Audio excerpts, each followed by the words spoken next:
जय हिंद दोस्तों, स्वागत है आपका इस प्लेटफॉर्म पर। आज मैं लेकर आया हूँ आर्मी एग्जाम के अंदर आने वाले मैथ के मोस्ट इंपॉर्टेंट 15 क्वेश्चन। और इस टाइप के क्वेश्चन बार बार आर्मी एग्जाम के अंदर पूछे जाते हैं। तो अगर आप भी इंडियन आर्मी के एग्जाम की तैयारी करते हो या अग्निवीर एग्जाम की तैयारी करते हो तो ये सारे क्वेश्चन आपके लिए बहुत इंपॉर्टेंट होने वाले हैं। अगर आप नए हो इस चैनल पर, चैनल को सब्सक्राइब करना। अगर आपको वीडियो पसंद आए तो वीडियो को लाइक और शेयर जरूर करना। चलिए शुरू करते हैं। पहला क्वेश्चन है अपना कि श्याम ने 200 रुपये में एक पुस्तक खरीद कर उसे 12% हानि के साथ बेच दी, तो पुस्तक का विक्रय मूल्य क्या होगा। ठीक है, देखो यहाँ पर उसने 12% हानि पर बेचा है। ठीक है, तो देखो यहाँ पर प्रतिशत हानि अगर पहले से ही दे रखी है, प्रतिशत हानि या प्रतिशत लाभ, तो हमें क्रय मूल्य को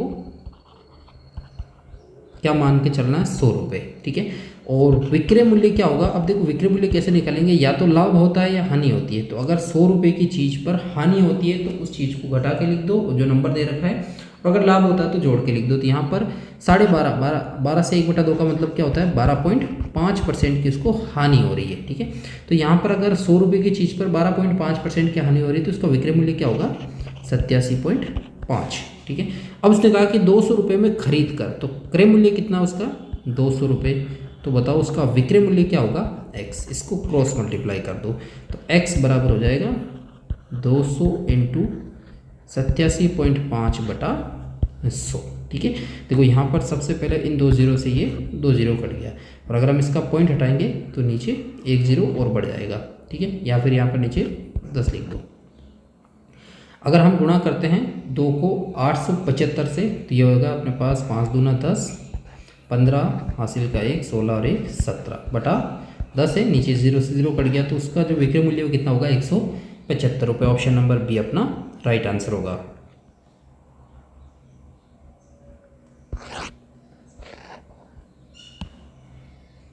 नेक्स्ट क्वेश्चन है अपना कि यदि दो संख्याओं का योग s है तो एक संख्या x है तो दूसरी क्या मानेंगे। ठीक है, देखो यहाँ पर एग्जांपल से बता देता हूँ मैं। जैसे मान लो अगर अपने पास किन्हीं दो संख्याओं का योग 100 है, अगर इसमें से एक 40 है तो दूसरी क्या होगी, 60।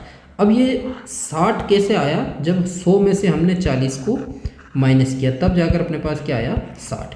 तो यहाँ पर देखो योग हमने 100 माना था, जो क्या दे रखा है, s। उनमें से एक संख्या हमने 40 मानी थी, जो क्या दे रखी है यहाँ पर, x। ठीक है, तो दूसरा नंबर क्या होगा, s minus x। Option number C अपना राइट आंसर होगा।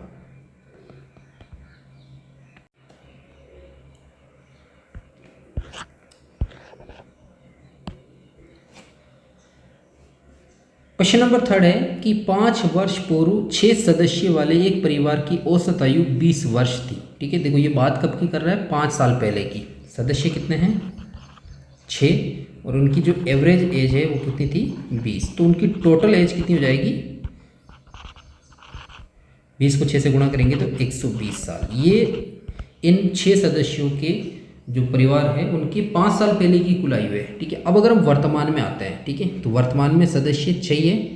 ठीक है, और इनकी 5 साल बाद में, तो औसत के अंदर अगर हम 5 जोड़ेंगे तो आज का इनका औसत क्या हो जाएगा, 25, और इनकी टोटल उम्र कितनी हो जाएगी, 25 × 150। ठीक है, लेकिन इसने आगे क्या कहा कि एक बच्चा उत्पन्न होने से आज परिवार की औसत आयु 22 साल है। देखो वर्तमान में अगर वो बच्चा नहीं होता तो इन 6 सदस्यों की जो औसत आयु है वो कुल आयु 150 होती, लेकिन अब एक सदस्य और बढ़ गया है, तो सदस्य कितने हो गए, 7, लेकिन औसत अब भी 22 ही है। ठीक है, तो 7 से अगर हम 22 के एवरेज से टोटल निकालते हैं तो 7 दूना 14 और 1 15, 154 वर्ष। ठीक, तो देखो अगर सदस्यों की बात करें तो उन 6 सदस्यों की कुल आयु 150 है और बच्चे समेत 154 है, तो जो बच्चे की उम्र है वो कितनी हो जाएगी, 154 में से माइनस कर लो 150 को, तो 4 साल। ठीक है, तो बच्चे की उम्र कितनी होगी, 4 साल। सी ऑप्शन अपना राइट आंसर होगा।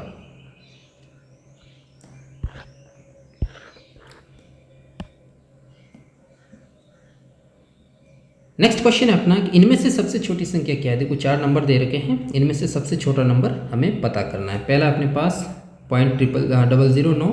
ठीक है, तो देखो हम सबके पॉइंट हटाते तो ये हो जाएगा 9/1000। दूसरा होगा 15/1000, 123/1000, और चौथा होगा 7/1000। ठीक है, अब देखो इन सब का आधार बराबर है, और अगर किसी भी भिन्न का आधार बराबर हो तो इसमें जिसका अंश सबसे छोटा है वो सबसे छोटी संख्या है, और जिसका अंश सबसे बड़ा है वो सबसे बड़ी संख्या है। तो यहाँ पर देखो अंश जो 7 सबसे छोटा नंबर है, तो 0.007 ये सबसे छोटी संख्या है। और सबसे बड़ी संख्या क्या हो जाएगी, सी ऑप्शन आएगा उसका फिर 0.123।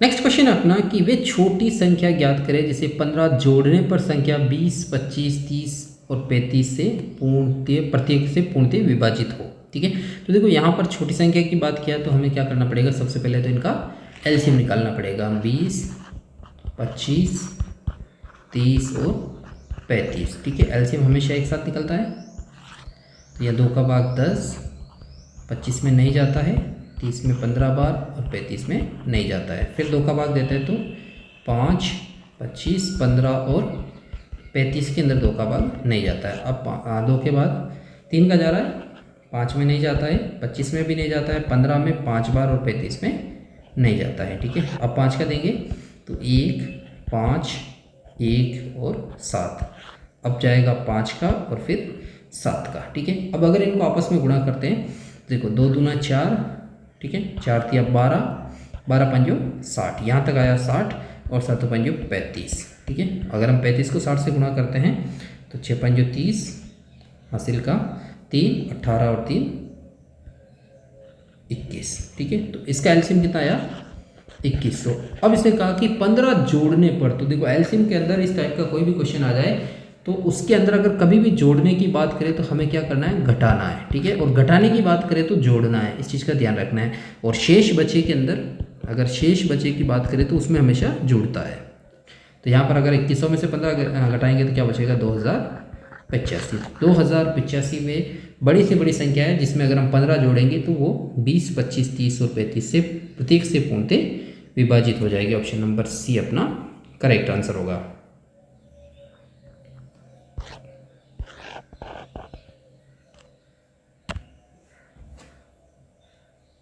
अगला सवाल है अपना, यदि 2 राशियों का वर्गानुपात 9:16 हो तो इनका घनानुपात क्या होगा। ठीक है, देखो वर्गानुपात क्या दे रखा है, 9:16। ठीक है, अब वर्गानुपात निकालना है तो देखो यहाँ पर इनका रूट कर दो, जो मूल संख्या वो हमें पता चल जाएगी। तो 9 का रूट क्या होता है, 3 और 16 का 4, यानी जो मूल संख्या है वो है 3:4, क्योंकि ये जो 9:16 दे रखा है वो वर्गानुपात दे रखा है। ठीक है, अब इसने पूछा है घनानुपात, तो घनानुपात के अंदर क्या करना है, इनका क्यूब कर देना है। तो 3 का क्यूब होता है 27 और 4 का 64, तो इनके घनों का अनुपात क्या होगा, 27:64। बी ऑप्शन अपना राइट आंसर होगा।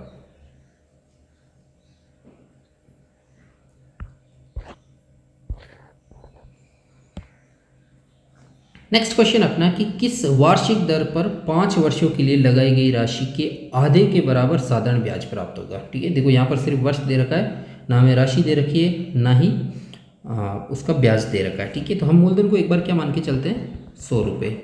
टाइम दे रखा है 5 साल का, रेट हमें पता करनी है, और जो ऐसा ये सिंपल इंटरेस्ट वो इसने क्या कहा कि लगाई गई राशि का आधा, तो 100 का आधा क्या होता है, 50। ठीक है, अब देखो मूलधन, समय और ब्याज हमें पता है, दर निकालनी है, तो हमें फॉर्मूला वो यूज़ करना है, P/T/R/100 बराबर होता है SI। ठीक है, तो मूलधन है 100, टाइम 5 साल है, दर मालूम नहीं है तो R/100 और ब्याज इसका 50। देखो 100 से ये 100 कट गया और 5 से 50 कटता है 10 बार, तो 10% की दर से कोई भी जो धन है वो 5 वर्षों के अंदर उसका जो ब्याज है उस धन का आधा होगा। ऑप्शन नंबर ए अपना राइट आंसर होगा।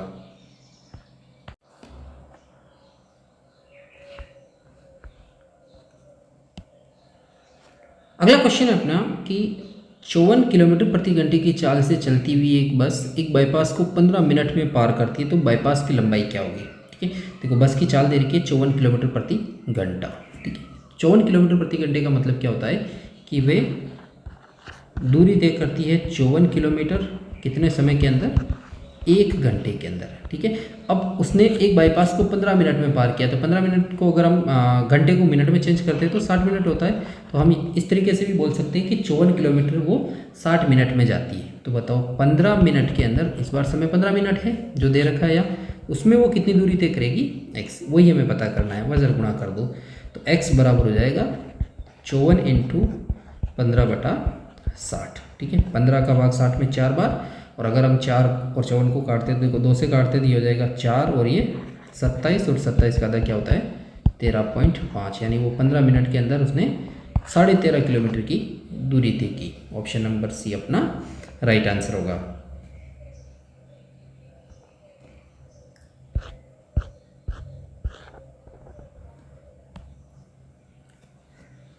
नेक्स्ट क्वेश्चन है अपना कि ए एक काम को 12 दिनों में और बी उसी काम को अकेले 15 दिनों में पूरा करता है। देखो ए कितने दिन में करता है 12 दिन के अंदर, और बी करता है उस काम को 15 दिनों के अंदर।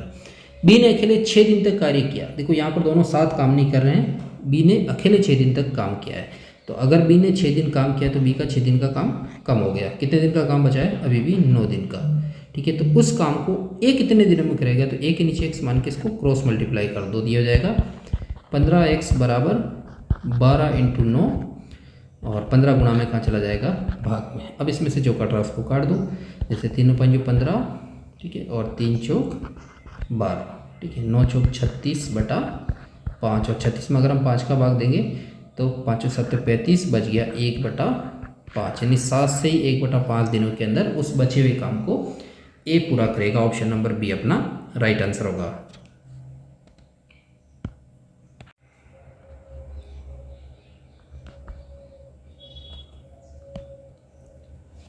नेक्स्ट क्वेश्चन अपना कि 48 सेंटीमीटर के एक तार को मोड़कर एक समबाहु त्रिभुज बनाया गया है, तो त्रिभुज का क्षेत्रफल क्या होगा। ठीक है, एक तार है 48 सेंटीमीटर लंबा, तो देखो यहाँ पर उससे बना रहा है एक समबाहु त्रिभुज। समबाहु त्रिभुज किसको बोलते हैं, ऐसा त्रिभुज जिसकी तीनों भुजाएं समान हो। अब देखो एक त्रिभुज के जो समबाहु त्रिभुज होता है उसकी तीनों भुजाएं समान होती है, और तार की लंबाई है टोटल 48 सेंटीमीटर। तो अगर हम इसमें 3 का भाग देते हैं तो ये होता है अपने पास 16 सेंटीमीटर। ठीक है, यानी उस समबाहु त्रिभुज की प्रत्येक भुजा 16 सेंटीमीटर है। अब उसका क्षेत्रफल पूछा है, तो समबाहु त्रिभुज का क्षेत्रफल क्या होता है, भुजा स्क्वायर √3/4, ये होता है समबाहु त्रिभुज का क्षेत्रफल। ठीक है, तो भुजा यहाँ 16 दे रखी है, तो 16 का स्क्वायर √3/4, 16 का स्क्वायर होता है 256 √3/4। 4 का भाग अगर हम 256 में देते हैं तो 4 × 6 = 24, 1 बच गया, 4 चौक 16, तो 64 √3 सेंटीमीटर स्क्वायर उस समबाहु त्रिभुज का क्षेत्रफल होगा। डी ऑप्शन अपना राइट आंसर होगा।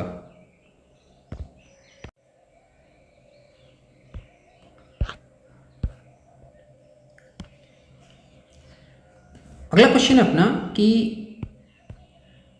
एक बेलन के आधार की परिधि 88 सेंटीमीटर है और ऊंचाई व्यास का तिगुना है, तो बेलन की ऊंचाई बताइए। ठीक है, देखो एक बेलन है,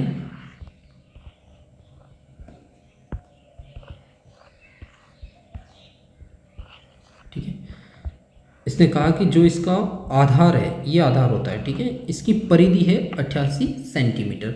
अब देखो जो आधार होता है वो एक वृत्ताकार होता है, और वृत्त की जो परिधि दे रखी है वो कितनी है 88 सेंटीमीटर। अब क्या होती है वृत्त की परिधि, 2πr बराबर है 88 सेंटीमीटर। ठीक है, तो 2 की जगह 2, पाई की वैल्यू 22/7 होती है, इंटू r बराबर है 88। अगर हम इसको क्रॉस मल्टीप्लाई करते हैं तो r बराबर हो जाएगा 7 × 88/2 × 22। ठीक है, तो देखो 22 से 4 बार कटता है और 2 से 4 2 बार कटता है, यानी 7 × 14 सेंटीमीटर उस बेलन की रेडियस है, त्रिज्या है। अगर बेलन की जो रेडियस है वो 14 सेंटीमीटर है तो उसका जो व्यास है वो कितना होगा 28।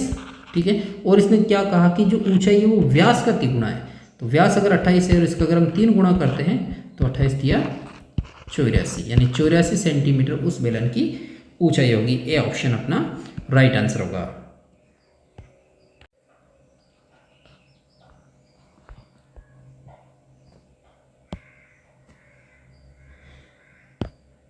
आशा करता हूँ सेशन समझ में आ रहा होगा आपको, और अगर ये वीडियो पसंद आ रहा आपको या तो इसको लाइक करते चलिए।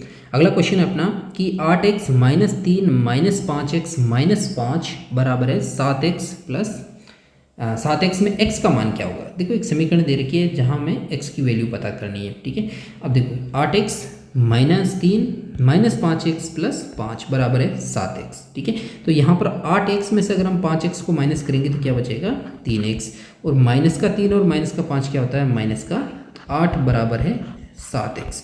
अगर हम x x एक तरफ करते हैं और नंबर एक तरफ करते हैं तो ये हो जाएगा अपने पास 3x यही रहेगा, इधर आएगा तो माइनस का 7x बराबर ये प्लस का 8 हो जाएगा। ठीक है, 3x में से 7x गया तो माइनस का 4x बराबर 8। ठीक है, और 4 से 8 करता है 2 बार तो माइनस x बराबर है 2। अब देखो x कभी भी माइनस में नहीं रहता तो x की वैल्यू क्या हो जाएगी, माइनस का 2। ये माइनस इसके पास हो जाएगा। ऑप्शन नंबर बी अपना राइट आंसर होगा।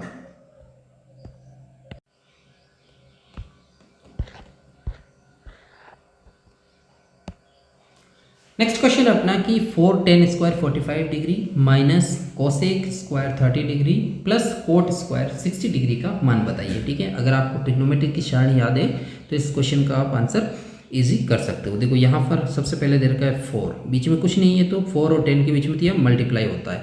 tan 45 डिग्री की वैल्यू क्या होती है, हमेशा 1। ठीक है, तो और स्क्वायर दे रखा तो 1 का स्क्वायर माइनस कोसेक 30। ठीक है, और कोसेक 30 की वैल्यू क्या होती है,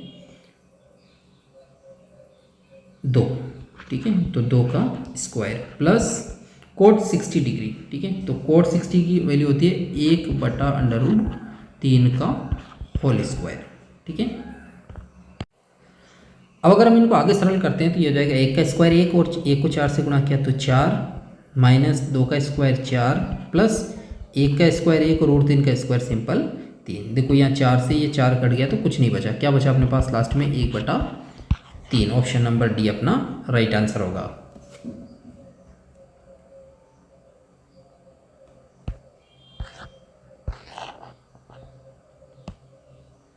अगला सवाल है अपना कि दो संख्याओं में 3:8 का अनुपात है। ठीक है, और उनका अंतर 115 है तो संख्याओं में छोटी संख्या क्या होगी। ठीक है, देखो यहाँ पर रेशियो दे रखा है 3:8 या इसको हम लिख सकते हैं 8:3, एक ही बात है। ठीक है, और इनका जो अंतर है वो 115 का है। ठीक है, तो हम इसको 8x मान लेते हैं, इसको 3x मान लेते हैं और डिफरेंस निकालते हैं तो कितना है 115। ठीक है, अब यहाँ से हम x की वैल्यू निकाल सकते हैं। 8x में से 3x गया तो 5x बराबर 115 और 5 से 115 करता है 5 एकम 5, 5 दूना 10, 1 बच गया 5 दिया 15, 23 बार। ठीक है, x की वैल्यू आई 23। 23 को हम दोनों नंबर से अगर गुणा करते हैं तो ये हो जाएगा 23 × 3 और ये हो जाएगा 23 × 8। ठीक है, 3 3 का 9, 3 दूना 6, 69 और 8 20 64 हासिल का 6, 16 और 6 22। तो एक नंबर तो है 69 और दूसरा नंबर है 224। तो अब हमसे पूछा है कि बताओ इनमें छोटी संख्या क्या है, तो ऑप्शन नंबर सी अपना करेक्ट आंसर होगा। 69 जो है वो छोटा नंबर है और बड़ा नंबर 224 होगा।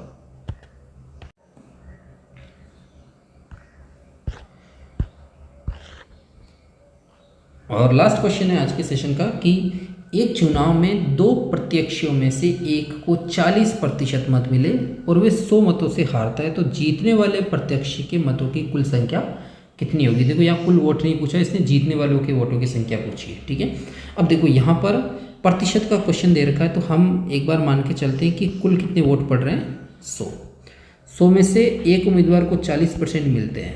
अब एक चीज़ आपको यहाँ याद रखनी है कि इलेक्शन के अंदर जिसको 50% वोट मिलते हैं वो हमेशा 50% से ज़्यादा मिलता है वो हमेशा जीतता है और जिसके पास 50% से कम है वो हारता है।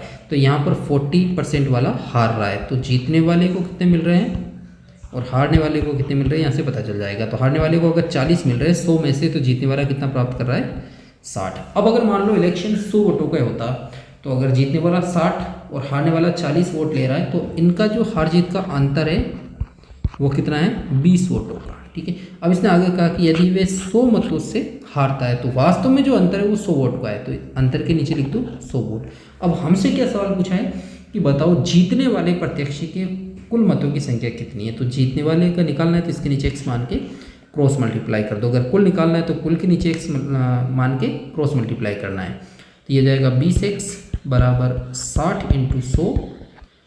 ठीक है, 0 से 0 कट गया, 2 का भाग 6 में 3 बार और 3 को 100 से गुणा किया तो 300, यानी जीतने वाले प्रत्याशी को कुल 300 वोट प्राप्त हुए हैं। ऑप्शन नंबर बी अपना राइट आंसर होगा। तो आज की वीडियो में इतना ही।